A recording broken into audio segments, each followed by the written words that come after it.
İkinime, ikiniden isteyen saçını fiirdirdim deyip ağlaytanın, mümüraytanın düşündün mü? Ya da izenginin yanına aytanı izengiriden son ışık değil olun. Işık değil düşündün mü?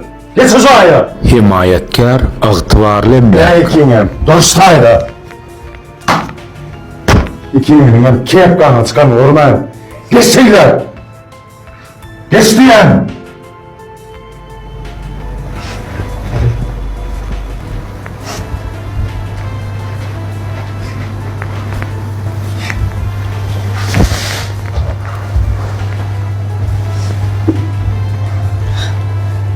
Yolculuğum. Ne taşınca yedirdim ben onu altta. Jiyinca, benim sevdiğim yere yoktu. Yani o adam saçımı sildirip da duyurup, olup, söyleyip. Yani ben şu anda da kalkım orası mı yedi? Benim için kalkım orası mı yedi? Ne mağalaşıp durdun be? Bugünün yaşını tıpır. Ondan kadar izengir geldi. Hasan Bey, ürün fiirdirdim diyarını. Düşündün mü? Düşündün mü diyarını? Ne kim dedi? O Zaranzan bana tın. Zaranzan, geldin oturma. Ben çağırlar. Çağla be de Zaranzan, gel. Gideceğim öyle. Oğlum.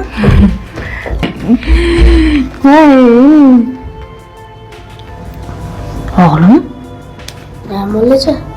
ağladınız mı? Yok.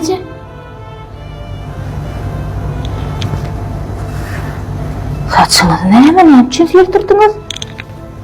Yollar yedirdiler, Zaran ben hiç ilim.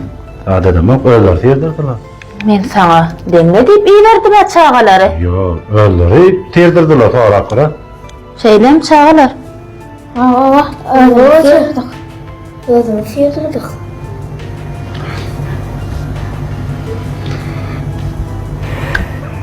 Ay böyle hatta.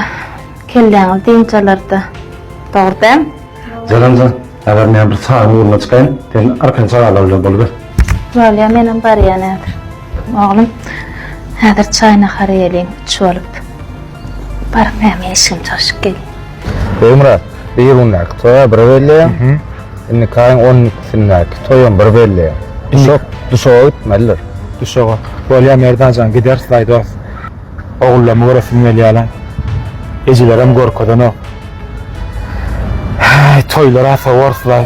Toya enni yetti geyem. Uğradığınız için köp sağ olun.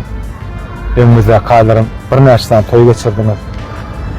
Yani oğlumu ne edip görmeli. Çağılanma. Katerot küfeyen dost. Anana. Bollu Bey Muratcan, sen hiç daha alet etme. Tirmentiyen bir daha ederim, eyderim beyderim, görür eder.